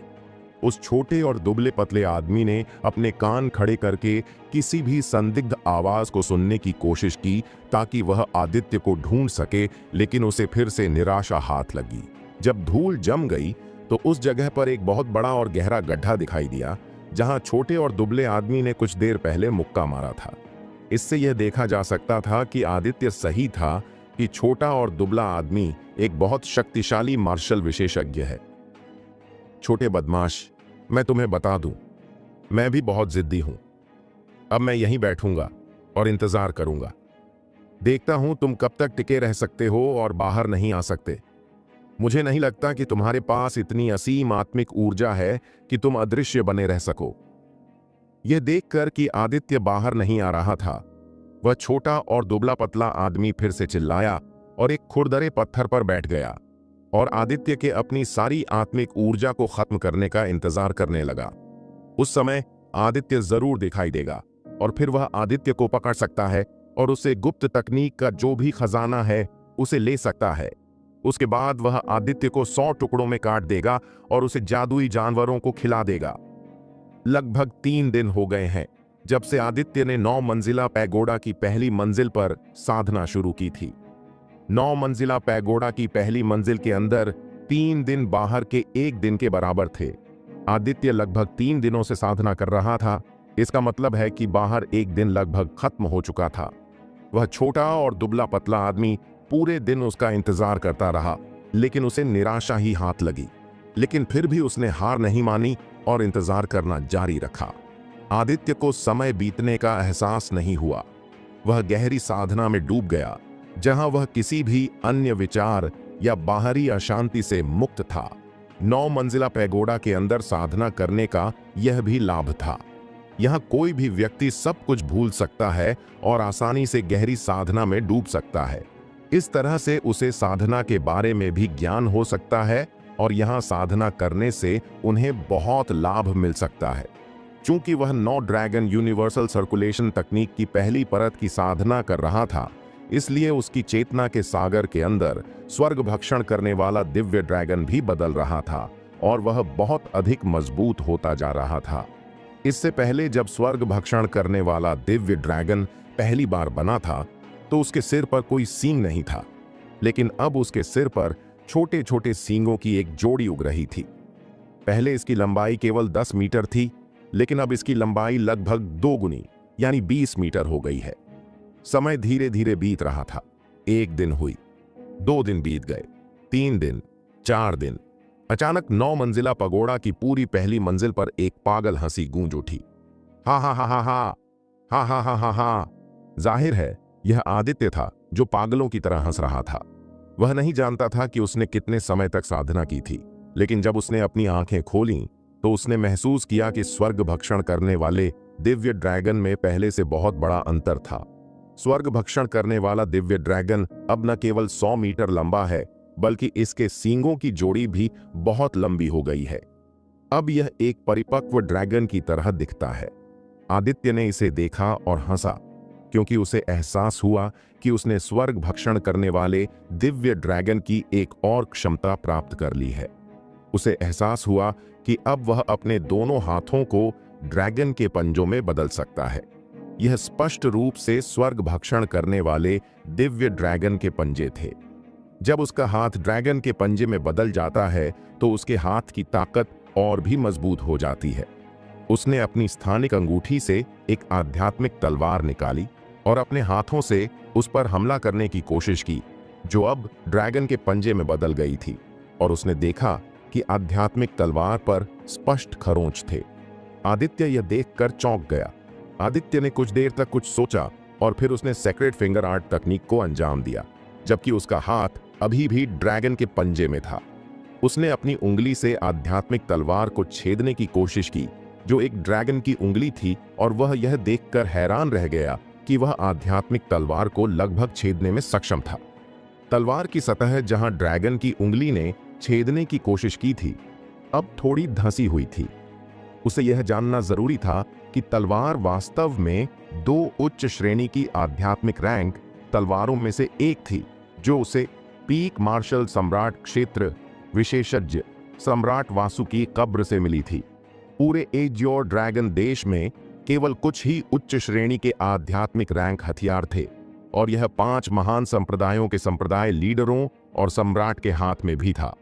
यदि कोई आध्यात्मिक रैंक तलवार की सतह पर एक भी खरोंच बनाना चाहता है, तो उसके पास कम से कम मार्शल किंग क्षेत्र की ताकत होनी चाहिए। इससे यह देखा जा सकता है कि अपने हाथों को ड्रैगन के पंजे में बदलने के बाद आदित्य एक मार्शल तकनीक का प्रदर्शन कर सकता है, जिसमें एक मार्शल किंग क्षेत्र की शक्ति होगी। वाह! अचानक आदित्य के हाथ सामान्य हो गए और उसे थकान महसूस हुई। वह यह देखकर आश्चर्यचकित हुआ कि उसने केवल एक ही आक्रमण किया था और उसने पहले ही उसकी सारी आत्मिक ऊर्जा नष्ट कर दी थी। ड्रैगन का पंजा अपनी आत्मिक ऊर्जा को पुनः प्राप्त करने के बाद आदित्य ने फिर से अपने हाथ को ड्रैगन के पंजे में बदल दिया। इस बार उसने कोई मार्शल आर्ट तकनीक नहीं दिखाया। लगभग 2000 बार सांस लेने के बाद उसके हाथ सामान्य हो गए और उसे फिर से थकावट महसूस हुई। तो इसका मतलब है कि मैं ड्रैगन के पंजे का इस्तेमाल लंबे समय तक नहीं कर सकता। अगर मैं इसे लंबे समय तक इस्तेमाल करना चाहता हूं तो मुझे अपनी ताकत बढ़ानी होगी। मैं अभी भी बहुत कमजोर हूं, मुझे और मजबूत बनना होगा। आदित्य को नहीं पता था कि वह 9 मंजिला पैगोडा की पहली मंजिल के अंदर कितने समय से साधना कर रहा था, लेकिन वह जानता था कि यह निश्चित रूप से कम समय नहीं है। लेकिन फिर अगर वह अंदर 1 महीना भी बिताता तो भी बाहर उसे 10 दिन ही बिताने पड़ते। इस वजह से वह ज्यादा चिंतित नहीं था। उसे यह भी लगा कि शायद वह घात लगाने वाला पहले ही चला गया होगा। वूश! आदित्य फिर उसी स्थान पर लौट आया जहां वह पहले गया था। अचानक उसे ऐसा महसूस हुआ कि कुछ ठीक नहीं है। स्विश! उसने देखा कि कुछ दूरी पर एक रोशनी चमक रही थी और कोई चीज अत्यंत तीव्र गति से उसकी ओर उड़ रही थी, जिसका लक्ष्य उसका हृदय था। आदित्य के पास बचने का कोई समय नहीं था, इसलिए उसने तुरंत आध्यात्मिक तलवार निकाली और उसे अपने दिल के सामने रख लिया। क्लैंग! एक झंझनाहट की आवाज के साथ कोई चीज उसकी तलवार से टकराई। उसकी तलवार उसके हाथ से छूट गई। डकार! उसने मुंह से खून की उल्टी की और उड़ गया। जमीन पर गिरने के बाद वह एक सांस के लिए रेंगता रहा और आखिरकार खड़ा हो गया। उसने देखा कि उसके दिल में अभी भी डर था। अगर उसने तलवार को अपने दिल के सामने न रखा होता तो वह उड़ती हुई चीज उसके दिल में घुस जाती। आदित्य अपनी तलवार के सामने चला गया, थोड़ा झुका और उसे पकड़ लिया। इस समय उसने कुछ दूरी पर एक छोटा सा तेज खंजर भी देखा। के! अचानक आदित्य को किसी की डरावनी हंसी की आवाज सुनाई दी। आदित्य ने अपना सिर उठाया और देखा कि उससे लगभग 15 मीटर की दूरी पर एक छोटा और पतला आदमी था जो उसे एक मुस्कान के साथ देख रहा था, जो मुस्कान नहीं थी। छोटे बदमाश, तुमने आखिरकार अपना आपा दिखा ही दिया। हाँ, लगता है तुम अब और नहीं टिक सकते और तुम्हारी आत्मिक शक्ति खत्म हो गई है। वह छोटा और दुबला आदमी हंसा और कर्कश आवाज में बोला। आदित्य उसे देखकर हैरान रह गया। इस छोटे और दुबले पतले आदमी ने जो कहा, उससे आदित्य समझ गया कि यह वही व्यक्ति था जिसने कुछ दिन पहले उस पर घात लगाकर हमला किया था और वह अभी भी यहां उसका इंतजार कर रहा था। तुमने यहां मेरा बहुत समय बर्बाद किया, उम्मु। हाँ, तुमने मुझे पूरे 4 दिन तक तुमने इंतजार करवाया। मैं तुम्हें जरूर महसूस करवाऊंगा कि नरक में रहना कैसा होता है। छोटे और दुबले पतले आदमी ने फिर से अपनी कर्कश आवाज में कहा। उसने कहना जारी रखा, अब मुझे वह गुप्त तकनीक या खजाना दे दो जिसके कारण तुम पूरे 4 दिनों के लिए अदृश्य हो गए थे। अगर तुम मुझे वह चीज स्वेच्छा से दोगे तो मैं तुम्हें जीवित रहने के बारे में सोच सकता हूं। अगर नहीं तो मैं तुम्हें 1000 टुकड़ों में काट दूंगा और जादुई जानवरों को खिला दूंगा। आदित्य फिर से हैरान था। इस छोटे और दुबले आदमी ने जो कुछ उसे बताया, उसे आदित्य को पता चला कि उसके सामने खड़ा यह छोटा आदमी सोचता था कि आदित्य अदृश्य है और ऐसा किसी तरह के खजाने या किसी गुप्त तकनीक की वजह से था। यह छोटा और दुबला आदमी उस खजाने या गुप्त तकनीक को अपने लिए लेना चाहता था जिससे कोई अदृश्य हो सकता है। इसलिए वह कहीं नहीं गया और यहां आदित्य की आत्मिक ऊर्जा के खत्म होने का इंतजार कर रहा था, ताकि जब आदित्य आए तो वह आदित्य को पकड़ सके। मेरे पास कोई गुप्त तकनीक या खजाना नहीं है, आदित्य ने छोटे और दुबले आदमी को जवाब दिया। आदित्य इस घात लगाने वाले से लड़ने के लिए तैयार था और उसने सोचा कि अगर वह इस छोटे और दुबले आदमी से नहीं जीत पाया तो वह तुरंत फिर से स्वर्गीय मोती में प्रवेश करेगा। वह अपनी नई क्षमता ड्रैगन के पंजे को भी परखना चाहता था। वह देखना चाहता था कि अगर वह अपने ड्रैगन के पंजे से उस पर हमला करता है तो वह इस छोटे और दुबले आदमी के खिलाफ कैसा प्रदर्शन करेगा। मेरे साथ बकवास मत करो। अगर तुम्हारे पास खजाना या कोई गुप्त तकनीक नहीं है तो तुम अदृश्य कैसे हो गए। तुम्हारे लिए अच्छा होगा कि तुम मुझे वह खजाना या गुप्त तकनीक दे दो, नहीं तो मैं तुम्हारे चारों हाथ पैर काट दूंगा और फिर तुम्हें अपंग बना दूंगा और तुम्हें मुझसे मरवाने के लिए भीख मांगने पर मजबूर कर दूंगा। वह छोटा और दुबला पतला आदमी गुस्से में चिल्लाया। उसे गुस्सा आया क्योंकि आदित्य ने यह समाना नहीं किया कि उसके पास खजाना या अदृश्य होने की कोई गुप्त तकनीक है। मेरे पास वास्तव में ऐसा कुछ नहीं है। यदि तुम मुझ पर विश्वास नहीं करते हो तो इसका मुझसे कोई लेना देना नहीं है। मैं अब जा रहा हूं। आदित्य ने नाक भौं सिकोड़ी और एक निश्चित दिशा में चलना शुरू कर दिया, इस जगह को छोड़ने का इरादा रखते हुए। तुम भाग जाना चाहते हो? क्या तुम सच में सोचते हो कि तुम ऐसे ही भाग सकते हो? मानो या न मानो, मैं तुम्हारे जैसे छोटे पीक ऊर्जा कंडेंसेशन क्षेत्र मार्शल आर्टिस्ट को सिर्फ अपनी उंगली से मार सकता हूं, उस छोटे और दुबले पतले आदमी ने ठंडे स्वर में कहा। यह सुनकर आदित्य वहीं रुक गया, पीछे मुड़ा, छोटे और दुबले आदमी को देखा और कहा, क्या ऐसा है? मैं तुम्हारे साथ कोई लड़ाई नहीं लड़ना चाहता था। बेटे, क्या तुम मुझसे लड़ना चाहते हो? मैं तुम्हें बता दूं, तुम मेरे धैर्य की परीक्षा ले रहे हो। अगर तुमने मुझे अभी वो चीज नहीं दी जिससे कोई अदृश्य हो सकता है, तो मैं तुम्हें अभी मार डालूंगा। उस छोटे और दुबले पतले आदमी ने ऊंची और कर्कश आवाज में कहा। आदित्य जोर से हंसा और बोला, मैं तुम्हें कुछ नहीं दूंगा, तुम क्या कर सकते हो? छोटा बच्चा, वह छोटा और दुबला आदमी गुस्से में चिल्लाया और अचानक एक भयानक आभा फैलने लगी। एक मार्शल किंग क्षेत्र विशेषज्ञ। आदित्य ने अपनी भौहें सिकोड़ लीं। वह अपने दिल में घबरा रहा था, लेकिन ऊपर से वह अभी भी शांत था। मैं तुम्हें मार डालूंगा और फिर मैं तुम्हारी लाश से खुद ही वह खजाना या गुप्त तकनीक ले लूंगा। छोटा और दुबला आदमी जोर से चिल्लाया और फिर उसने अपनी हथेली आदित्य की छाती की ओर फेंकी। छोटा और दुबला पतला आदमी अभी भी आदित्य से कुछ मीटर की दूरी पर था।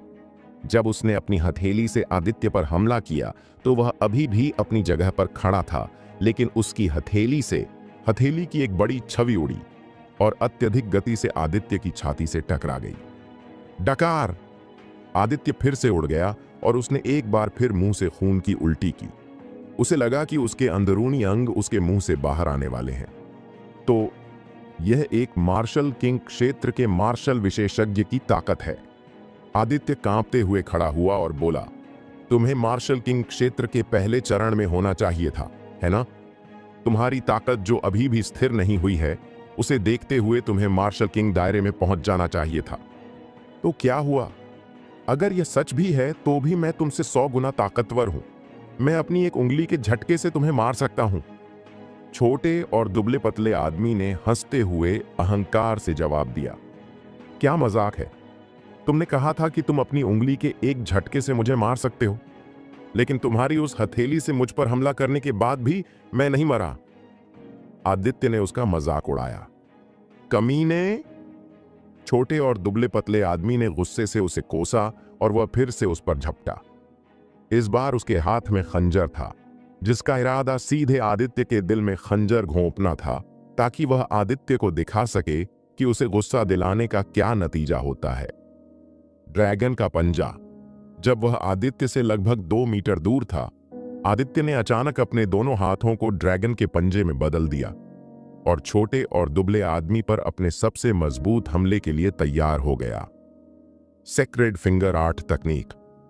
जब छोटे और दुबले पतले आदमी ने आदित्य के हाथ को किसी भयानक जानवर के पंजे में बदलते देखा, तो वह उत्सुक हो गया कि आदित्य क्या करने की योजना बना रहा है।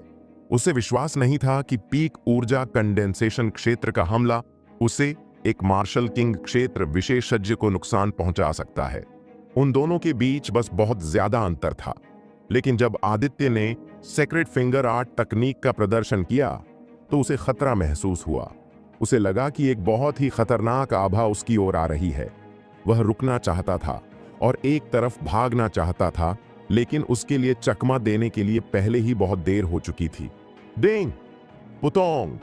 छोटे और दुबले पतले आदमी का खंजर बस आदित्य के दिल में घुसने ही वाला था, लेकिन इस समय आदित्य ने अपने एक ड्रैगन के पंजे से छोटे और दुबले आदमी के खंजर को रोक दिया और उसके दूसरे हाथ की उंगली, जो पहले से ही ड्रैगन के पंजे में तब्दील हो चुकी थी और अब एक ड्रैगन की उंगली थी, सीधे छोटे और दुबले आदमी के दिल में घुस गई।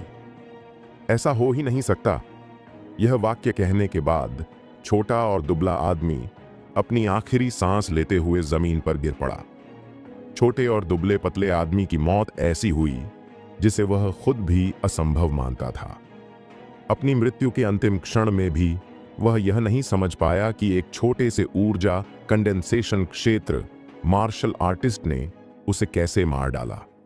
छोटे और दुबले पतले आदमी की अप्रत्याशित मौत हो गई, लेकिन आदित्य खुद भी बहुत अच्छा नहीं था। हालांकि वह छोटे और दुबले पतले आदमी के हमले को रोकने में कामयाब रहा, लेकिन वह उस हमले के दुष्परिणामों से बच नहीं सका। उसका हाथ अब अपने मूल रूप में आ गया था। जिस हाथ से उसने खंजर को रोका था, उससे बुरी तरह खून बह रहा था। उसे यह भी लगा कि वह भाग्यशाली था। अगर ऐसा नहीं होता तो वह अब भी की तुलना में कहीं ज्यादा घायल हो जाता। आदित्य से आने वाली खतरनाक आभा को महसूस करते हुए छोटे और दुबले आदमी का संतुलन पहले से ही बिगड़ चुका था और इसने उसके हमले को कम प्रभावी बना दिया। फू! ड्रैगन के पंजों ने जब उसकी सारी आत्मिक ऊर्जा खा ली तो आदित्य हाँफने लगा। वह जमीन पर बैठ गया और स्वर्गीय मोती से एक जेड लोटस निकालकर खा लिया। उसके हाथ भी जल्दी ही अपने चरम पर वापस आ गए। उसकी आत्मिक ऊर्जा भी धीरे धीरे फिर से भर गई। आदित्य उस छोटे और दुबले आदमी की लाश के पास गया, पैर मोड़कर बैठ गया और अपना हाथ उस पर रख दिया। खा जाओ। आदित्य ने खाना शुरू कर दिया और उसके डैनेटियन में आत्मिक ऊर्जा की मात्रा बढ़ने लगी। उसके डैनेटियन में आत्मिक ऊर्जा की लहरें इकट्ठी होने लगीं। कुछ ही पलों बाद उसके डैनेटियन के अंदर की आत्मिक ऊर्जा बहने लगी। आदित्य ने अपनी संपूर्ण क्षमता को निचोड़ते हुए अपने संपूर्ण शरीर में आत्मिक ऊर्जा को प्रसारित किया। वर्तमान में उसके डैनेटियन के अंदर आत्मिक ऊर्जा बहुत तेज गति से बह रही थी। जब आत्मिक ऊर्जा एक निश्चित बिंदु तक इकट्ठा हो गई तो आत्मिक ऊर्जा का एक और उछाल फिर से उनके डैनेटियन में प्रवेश किया और फिर यह भी इकट्ठा होने लगा। यह प्रक्रिया बार बार होने लगी। आत्मिक ऊर्जा के इकट्ठा होने के बाद यह एक बार फिर उसके पूरे शरीर में सभी मेरिडियनों के माध्यम से प्रसारित होने लगी। आदित्य का पूरा शरीर कांप रहा था और ऊर्जा की एक तेज धारा ने उसके शरीर को घेर लिया था। इससे उसका पूरा शरीर सूज गया, लेकिन सौभाग्य से उसने हाल ही में 9 ड्रैगन यूनिवर्सल सर्कुलेशन तकनीक की पहली परत की साधना करते हुए बहुत प्रगति की। उसका शरीर भी पहले से लगभग 3 गुना ज्यादा मजबूत हो गया। यदि यह 9 ड्रैगन यूनिवर्सल सर्कुलेशन तकनीक की पहली परत में प्रगति करने से पहले था तो वह ऊर्जा टकराव को संभालने में सक्षम नहीं हो सकता था। आम लोगों के लिए मूल कोर दायरे में सफलता प्राप्त करना इतना मुश्किल नहीं है और इसके लिए मजबूत शरीर की कोई आवश्यकता नहीं थी। लेकिन आदित्य अलग था। वह 9 ड्रैगन यूनिवर्सल सर्कुलेशन तकनीक की साधना कर रहा था जो अज्ञात रैंक की थी, और स्वर्गीय मोती ने भी उसके शरीर को पूरी तरह से बदल दिया है। अब जब वह 9 ड्रैगन यूनिवर्सल सर्कुलेशन तकनीक की पहली परत का प्रसार करते हुए मूल कोर दायरे में प्रवेश कर रहा था तो उसकी सफलता की आवश्यकता भी बढ़ गई। आदित्य को इस समय किसी भी चीज की परवाह नहीं थी। उसने हिम्मत जुटाई और अपनी सारी आत्मिक ऊर्जा को अपने डैनेटियन में समाहित कर लिया। डैनेटियन विभिन्न मेरिडियन से जुड़ा हुआ था। इस समय हर मेरिडियन के अंदर आत्मिक ऊर्जा बढ़ रही थी और उसके डैनेटियन की ओर भाग रही थी। बहुत जल्दी वे सभी उसके डैनेटियन के अंदर टकरा गए। इस समय आदित्य, जिसने पहले कभी ऐसा कुछ अनुभव नहीं किया था, अविश्वसनीय रूप से पवित्र था। उनके अनुसार इतनी ऊर्जा के टकराव से स्पष्ट परिणाम विस्फोट होगा। अप्रत्याशित रूप से इस समय उसके हृदय के अंदर स्थित स्वर्गीय मोती बहुत तेज गति से घूमने लगा और अचानक स्वर्गीय मोती से एक दूधिया सफेद ऊर्जा की धारा निकली और सीधे उसके डैनेटियन के अंदर चली गई। ठीक उसी समय जब ऊर्जा टकरा रही थी। इस वजह से कोई बड़ी घटना नहीं हुई। उसके डैनेटियन के अंदर की सारी ऊर्जा पूरी तरह से सफेद धुंध में बदल गई और सिकुड़ने लगी। गर्जन! इस समय स्वर्ग भक्षक दिव्य ड्रैगन जोर से दहाड़ा और उसके मुंह से भी ऊर्जा की एक धारा निकली और सीधे उसके दांतियन में चली गई, जो सिकुड़ते हुए धुंध में मिल गई। आदित्य को पता ही नहीं चला कि कितना समय बीत गया है। वह अपने डैनेटियन के अंदर हो रही घटना से हैरान था। जिस बात ने उसे और भी चौंका दिया वह यह थी कि उसे 9 ड्रैगन यूनिवर्सल सर्कुलेशन तकनीक की पहली परत को प्रसारित करने की भी जरूरत नहीं थी। इस समय यह अपने आप ही प्रसारित हो रहा था। आदित्य के डैनेटियन के अंदर जो कुछ हो रहा था वह पहले से ही उसके नियंत्रण से बाहर था। काचा! अचानक उसके शरीर के अंदर किसी चीज के टूटने की बहुत धीमी आवाज गूंजी। मूल कोर क्षेत्र! आदित्य यह देखकर हैरान था कि उसने इतनी आसानी से मूल कोर क्षेत्र में प्रवेश कर लिया। पहले जब भी वह कोई सफलता प्राप्त करता था तो हमेशा विस्फोट की आवाज सुनाई देती थी, लेकिन अब विस्फोट की आवाज नहीं थी, बल्कि किसी चीज के टूटने की बहुत धीमी आवाज थी। आदित्य ने यह भी महसूस किया कि इस समय आसपास की सभी आत्मिक ऊर्जा सुनामी की प्रचंड लहर की तरह उसके शरीर के अंदर बहने लगी। उनकी साधना तकनीक भी अपने आप ही प्रसारित होती रही और केवल तभी प्रसारित होना बंद हुई जब उनकी साधना मूल कोर क्षेत्र के प्रथम चरण के शिखर पर स्थिर हो गई। आदित्य ने अपने डेनेटियन के अंदर देखा और पाया कि उसके डेनेटियन के अंदर एक अतिरिक्त चीज थी, और यह वास्तव में कोर था जो अब सभी आध्यात्मिक ऊर्जा का स्रोत था। उसे सबसे ज्यादा आश्चर्य इस बात से हुआ कि उसके डेनेटियन के अंदर वास्तव में दो कोर थे। एक सामान्य कोर था जो उसकी आत्मिक ऊर्जा का स्रोत था, और दूसरा कोर ड्रैगन के आकार का था। हाँ, यह स्वर्ग भक्षण करने वाले दिव्य ड्रैगन के आकार का था। आदित्य ने ड्रैगन के आकार के कोर से संवाद करने की कोशिश की और उसने तुरंत अपने शरीर के अंदर एक भयानक ऊर्जा को महसूस किया। आदित्य ने इसे अपने हाथ पर संघनित करने की कोशिश की और अचानक एक सफेद ऊर्जा प्रकट हुई। आदित्य को लगा कि यह सफेद ऊर्जा कुछ भारी थी। जैसे ही आदित्य यह देखना चाहता था कि यह सफेद ऊर्जा क्या कर सकती है, उसे एक पल के लिए चक्कर आया और अगले ही पल वह अत्यंत आश्चर्य से अपने हाथ में मौजूद सफेद ऊर्जा को देखने लगा। हे भगवान, क्या यह सच है? आदित्य ने अंततः चौंक कर जोर से कहा। जब आदित्य इस सफेद ऊर्जा की शक्ति का परीक्षण करने वाला था, तो अचानक उसे लगा कि उसके दिमाग में कुछ अतिरिक्त जानकारी उभरी है। जब आदित्य ने उन सूचनाओं की जांच की तो उसे बहुत आश्चर्य हुआ, क्योंकि यह दूधिया सफेद ऊर्जा वास्तव में 3 प्रकार की ऊर्जा का संयोजन थी। ये 3 प्रकार की ऊर्जाएं थीं: स्पिरिट एनर्जी, ड्रैगन फोर्स और एक अलग प्रकार की ऊर्जा जो स्वर्गीय मोती से निकली थी, जो न तो स्पिरिट एनर्जी थी और न ही इस दुनिया में मौजूद कोई अन्य ऊर्जा। यह ऊर्जा वास्तव में एक विशेष प्रकार की ऊर्जा थी जो केवल स्वर्गीय मोती से संबंधित थी। जब उसने यह जानकारी देखी तो वह तुरंत उत्साहित हो गया और जोर से चिल्लाया। अब उसने एक बार फिर उन सूचनाओं को देखना शुरू कर दिया, जैसा कि उसने पहले केवल उनका एक अंश ही देखा था। आदित्य ने जितनी ज्यादा उन सूचनाओं को पढ़ा, उतना ही वह हैरान होता गया। अंततः उसने सारी जानकारी पढ़ ली और उसे पचा लेने के बाद उन्होंने एक लंबी सांस ली और जोर से सांस छोड़ी। यह विशेष ऊर्जा वास्तव में स्वर्गीय मोती से शुद्ध ऊर्जा नहीं थी। उसे मार्शल पूर्वज क्षेत्र में साधना करने के बाद ही शुद्ध ऊर्जा मिलेगी। हालांकि यह सफेद ऊर्जा जो उसने ड्रैगन के आकार के कोर से प्राप्त की थी, जो 3 प्रकार की ऊर्जा का संयोजन थी, वास्तव में वह विशेष ऊर्जा जितनी शक्तिशाली नहीं थी जो केवल स्वर्गीय मोती से संबंधित थी। स्वर्गीय मोती की विशेष ऊर्जा यदि शुद्ध होती तो बहुत शक्तिशाली होती, लेकिन अन्य 2 प्रकार की ऊर्जा के साथ संयोजन के बाद इसकी शक्ति वास्तव में लगभग 90% कम हो जाती है।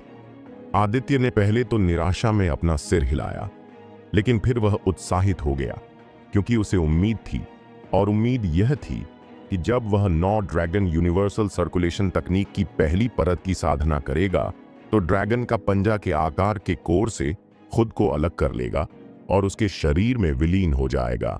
और जब ऐसा होगा तो आदित्य ड्रैगन का पंजा को अलग से उपयोग कर सकता है, और साथ ही उस समय स्वर्गीय मोती की विशेष ऊर्जा 80% शुद्ध हो जाएगी। और यदि वह स्वर्गीय मोती की पूर्ण शुद्ध विशेष ऊर्जा चाहता है तो उसे पहले मार्शल पूर्वज क्षेत्र का मार्शल विशेषज्ञ बनना होगा। लेकिन भले ही अभी उसके पास सफेद ऊर्जा है जो 3 प्रकार की ऊर्जा का संयोजन है, यह अभी भी शुद्ध आध्यात्मिक ऊर्जा से लगभग 5 गुना अधिक शक्तिशाली है, जो पहले से ही बहुत भयावह बात है। उसने इस क्षण यह प्रतिज्ञा की कि वे इस सफेद ऊर्जा का प्रयोग तभी करेंगे जब उसके पास इसके अलावा कोई विकल्प नहीं होगा, अन्यथा वे इसे अपना तीसरा सबसे बड़ा रहस्य बनाकर रखेंगे। जाहिर है, उसका पहला सबसे बड़ा रहस्य स्वर्गीय मोती ही था, और उसका दूसरा सबसे बड़ा रहस्य उसकी साधना तकनीक थी, जिससे वह अपनी चेतना के सागर के अंदर 9 ड्रैगन बना सकता था, और वह ड्रैगन की क्षमताओं का उपयोग भी इस प्रकार कर सकता था जैसे कि वे क्षमताएं उसकी अपनी हों। ड्रैगन का पंजा भी एक विशेष प्रकार की शक्ति है जो सिर्फ ड्रैगन्स के लिए है। यह सामान्य स्पिरिट एनर्जी से लगभग 5 गुना ज्यादा शक्तिशाली है। आदित्य इतना उत्साहित हो गया कि वह कांपने लगा। खुद को शांत करने के बाद आदित्य ने फिर से क्लाउड स्मोक फॉरेस्ट में सावधानी से चलना शुरू कर दिया। वह अपनी सतर्कता नहीं खोना चाहता था और पहले की तरह किसी भी तरह की परेशानी या खतरे का सामना नहीं करना चाहता था। इस बार अगर उसकी किस्मत और उसकी नई क्षमता ड्रैगन का पंजा न होती तो वह मर जाता। आदित्य ने चलते हुए एक घाटी देखी। घाटी के भीतर बहुत सारे बर्बर बैल थे और वे लगभग 20 फीट लंबे और 10 फीट ऊंचे थे। उनके पास हरा फर और तीखे सींग थे जो एक निम्न श्रेणी के स्पिरिट रैंक हथियार के बराबर थे। वे जादुई जानवर थे जो अपनी ताकत के लिए प्रसिद्ध थे। उसी साधना क्षेत्र के अंतर्गत एक साधारण मूल कोर क्षेत्र साधक बर्बर बैलों के सामने पूरी तरह से बेबस था। बर्बर बैलों का स्वभाव बहुत हिंसक था। जब तक कोई अन्य जादुई जानवर उनके क्षेत्र पर आक्रमण करता, वे बलपूर्वक हमला करते और तब तक हमला करते जब तक कि जादुई जानवर मर नहीं जाता। जब कोई जादुई जानवर आक्रमण नहीं करता था तो वे कभी कभी भोजन के लिए आपस में लड़ते थे। वे या तो मर जाते थे या घायल हो जाते थे। इस समय नीचे बर्बर बैलों के कई दर्जन जोड़े थे। वे एक दूसरे से लड़ रहे थे और एक दूसरे को मार रहे थे। खून पूरी जमीन पर बह रहा था। सामान्य जंगली बैल से दुगुना बड़ा एक विशालकाय प्राणी घाटी के सबसे ऊंचे स्थान पर जमीन पर लेटा हुआ आराम से घास खा रहा था।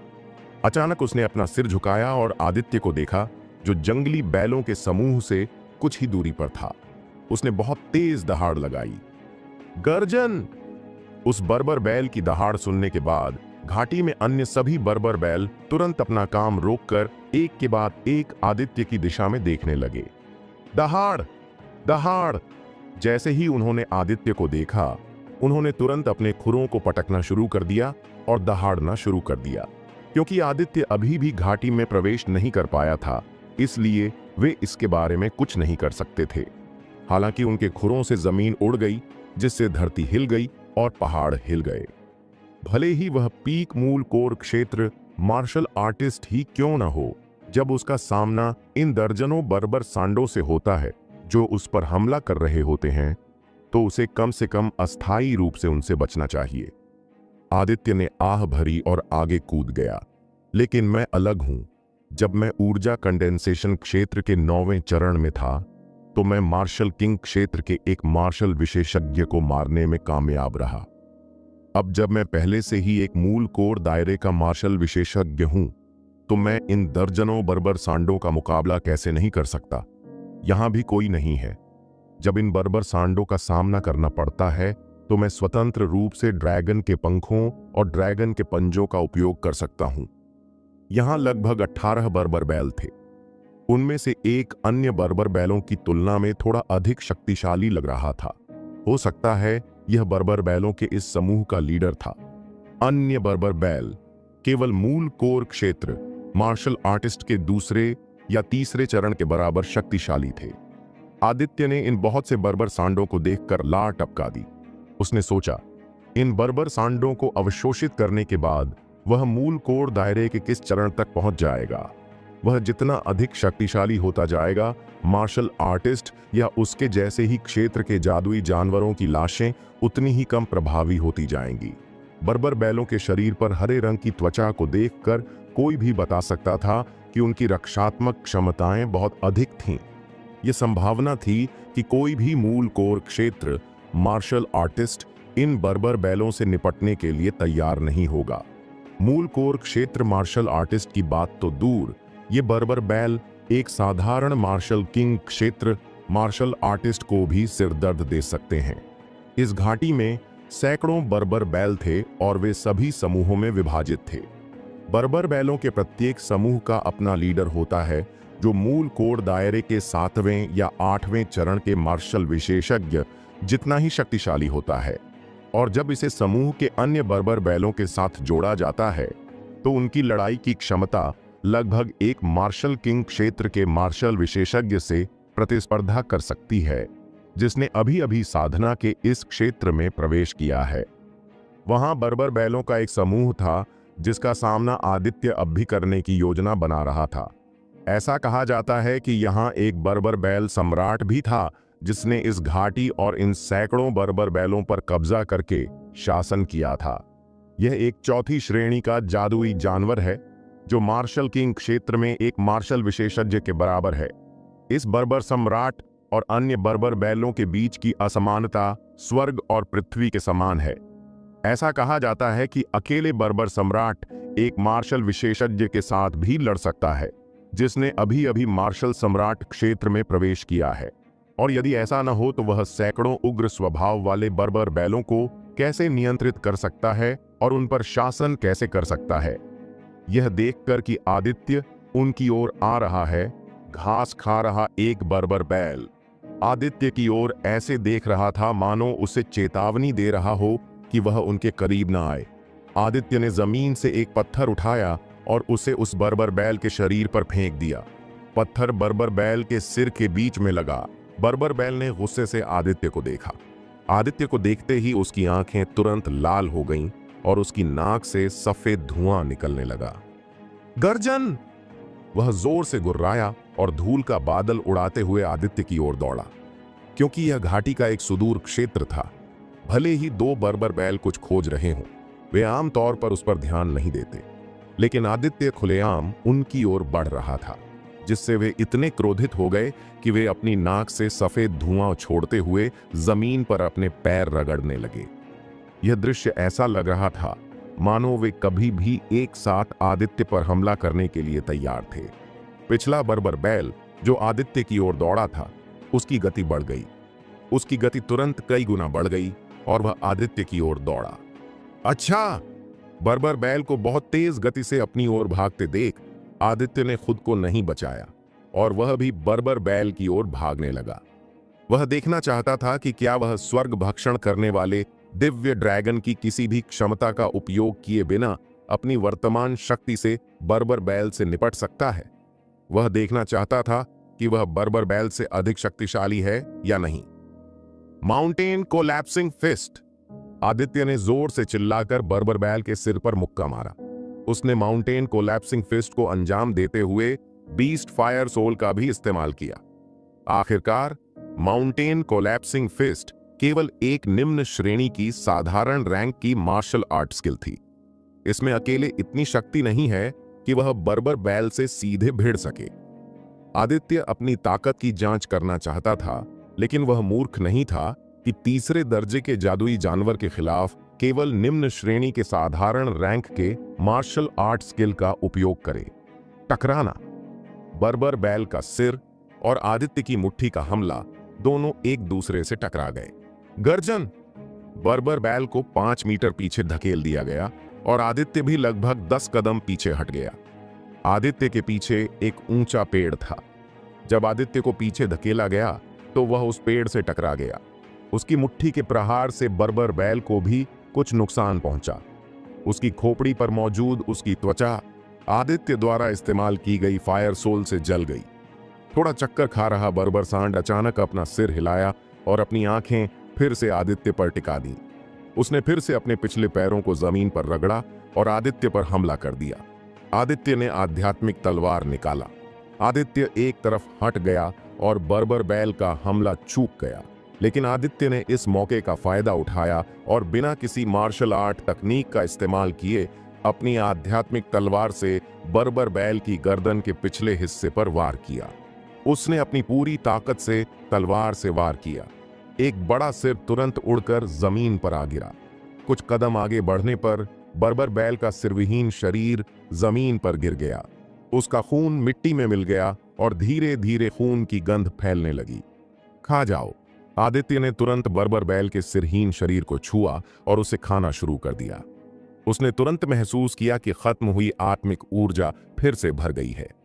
बर्बर बैल के साथ एक बार की लड़ाई के बाद उसे बिल्कुल भी थकान महसूस नहीं हुई। तो मैं एक सामान्य बर्बर बैल से अधिक शक्तिशाली हूं। मुझे यह देखने दो कि मैं बर्बर बैलों के इस समूह के लीडर से अधिक शक्तिशाली हूं या नहीं। आदित्य ने संतोष में अपना सिर हिलाया। और बर्बर बैलों के इस समूह के लीड के साथ एक योजना बनाना शुरू कर दिया। वह खुद से बेहद संतुष्ट था क्योंकि उसे पता चला कि वह साधारण बर्बर बैल से ज्यादा ताकतवर था।